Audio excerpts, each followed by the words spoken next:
Сәлем достар, біз шежере үйрену сәнғаттың ысуларын давам етеміз. Әлеге дәріс біздің шежерені топлау, аны бір тәртіпке кетіруге болғышаны. Ғұммен шежере дегенде, аны топлағаштын бар архивларға мүрәжеғат еткештін, сіз өз ата-бабаларыңыздың исемдерін білгештін, аны бір яқшы системаға кетірерге ықтимал. Мен бірінші ратта енді ол түрлі форматта болырға мүмкін. Мен сізге тағдим етем ол китап форматында сақларға.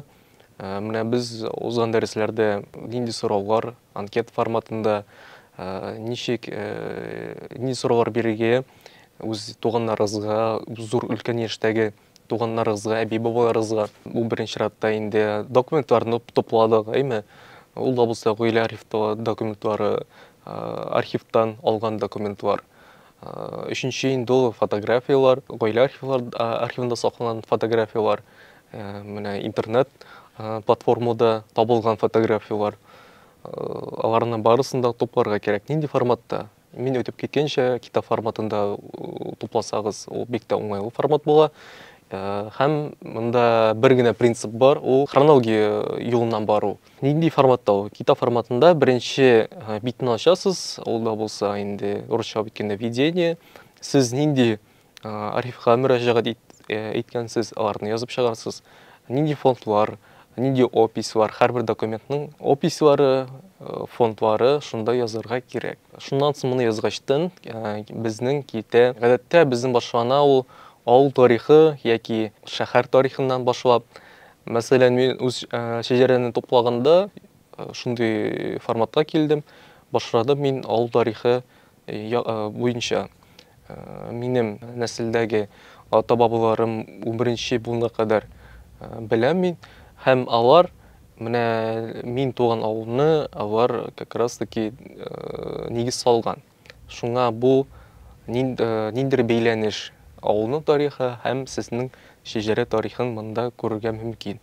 Қойдан келгендер, мұны жазып шығырға керек енді. Аларының бірінші сіздің ата-бабаларыңыздың исемнәрін, аларының хатынларының исемнәрін, балаларының һәм башқалары. Алар кімдер болған, шулай хронология форматында кетеміз. Алабыз бір қағаз, бірінші битте енді болса, шундай текстовый формат, келесі битте була біздің аңа бұл текстовый форматқа қалылған архив шығанақлар. Мәселен, шул болса ревизия кенәгілері, 1795 елның 4-ші ревизиясы, анда сонағып кеткен сіздің ата-бабаларыңыздың әгерден табылса, табылмаса енді метрик кенәгілеріне қоя аласыз. Визуаль форматты бікті яқшы көзге матур салын ашалы. Ашасыз, бұл болды, екінші бітін ашасыз. Мұнда енді хронология форматында деп еттім. Аның балалары, онықлары, онықшықлары һәм башқалар. Ревизия кенәгілер енді бір форматта, китапның бір үлішінде. Келесі үліш біздің метрик китаплары әйтейік. Анда 1828 жылдан берлі мұсылманларға yazıла башлаған ол, һәм революция инқилабқа қадар yazылған. Нашушы екінші үліші метрик китаплары. Үшінші үліш енді біздің жан исәп документлары, перепись населения. Ол да болса 1917 жылғы перепись населения, 1920 жылда өткерілген перепись населения. Аларның документлары. Үшінші үліш болды бұл. Дүртінші үліш біздің совет заманына көшәбіз. Совет заманына көшкештен енді мұнда тыңлаған болсағыз, біздің ауыл қожалығы китабы деген шығанақ бар. Мұнда енді ауыл қожалығы китабының копияларын мұнда қоя аласыз. Бұл дүртінші үліш болды. Шуннан соң енді біз мұны топлағаштан көшәбіз интернет ресурсларға. Бешінші үліш. Барлық интернет ресурсларда табылған, ол да болса енді міне Бейік Ватан соғышына бейлі архив документлар, бірінші бүтін дүния соғышына бейлі документлар. Яйсе енді құрбан болғанлар екен, алар сәйси құрбан туғанларыңыздың документлары. Бұл 5-ші үлішке кірі. Мұнда түрлі форматта жазып бола. бір бетте фотография қойып, аларның биография форматтағы материалы, информация, мәгълүмат һәм келесі бетте аңа кагылышлы документлар. Ул да булса таныклык, аның туу турында, аннан соң аның никалфашу таныклыгы һәм үлүү таныклыгы һәм барлык әлеге кешегә бәйле материаллар, архив материаллар диясем килә. Бу форматта була яисә инде икенче форматны сезгә тоже тәкъдим итәм. Бер битте текстовый формат бу кеше турында, сезнең әби бабагыз булсымы, әти-әниегез. Бу икенче битте инде аңа кагылышлы документлар. Бу визуаль формат дигәндә бик тә уңайлы. Монда нинди документлар булырга мөмкин? Ул да булса, әгәр дә сезнең ата-бабагыз Бөек Ватан сугышында яки Беренче Бөтендөнья сугышында катнашкан булган икән, шул узган дәресләрдә әйтеп киткәнчә, память народа, халык хәтере интернет порталыннан яисә сугыш каһарманнары, герой войны 1914-1918 ел сайтында анда карый аласыз. Нидә архив документлар? Ул да булса призыв на фронт, аның сугыш медальләре, аның бәлки ранение алгандыр ул. Шундый һәм башкалар шундый аңа бәйле булган документлар. Әгәр дә инде бигрәк тә красочный форматта ясыйсыз килә икән, мин гадәттә шулай эшлим. Фотографиясын, исемен, фамилиясын, аның туган еллары, үлгәнне, кем ул булган, кыска гына мәгълүмат һәм аның нинди медальләр, мәсәлән, бәлки аның медальләре булгандыр, аның медальләрендә кыра куем, аңа бәйле документлар. Шундый формат барга мөмкин. Һәм һәрбер фото яки документ астында сез язарга тиешсез, нинди бу документ, и беренче чиратта кимгә кагыла бу документ, һәм инде нинди архивтан табылган бу документ, һәм саңа сылтама. Мәсәлән, ул метрик китабы булса икән, анда булырга тиеш.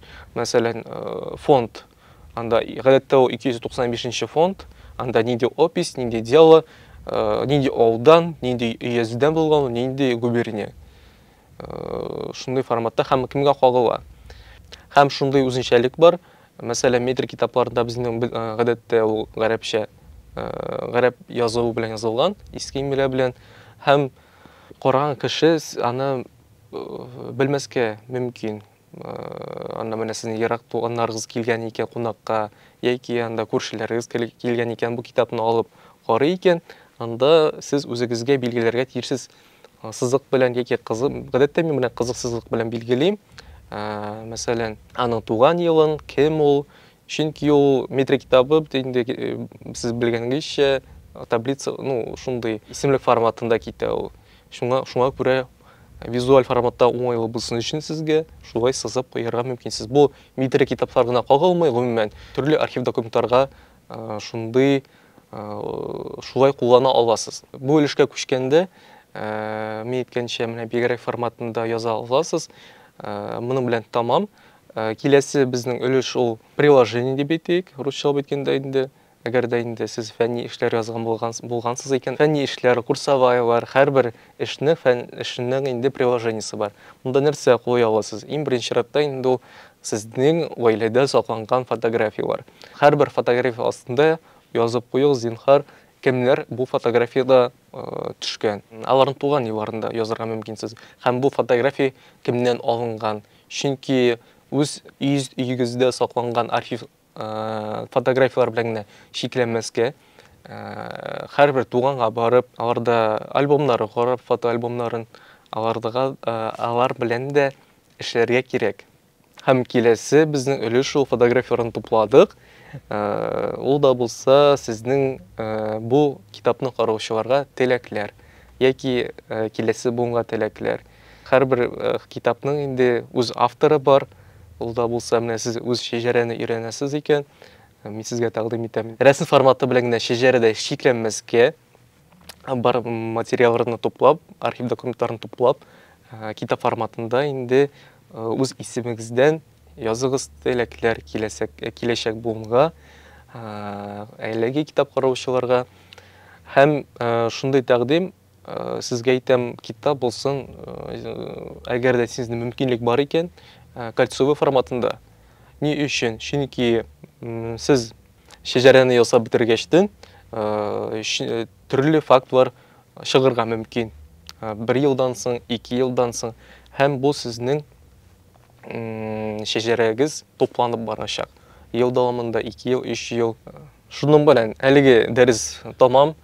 Мин сезгә уйлыйм, әлеге мәгълүмат файдалы булыр дип. Әлеге сез безнең киләчәгебез юк. Шуңа күрә өйрәнегез, үз томырларыгызны белегез. Зур рәхмәт игътибарыгыз өчен.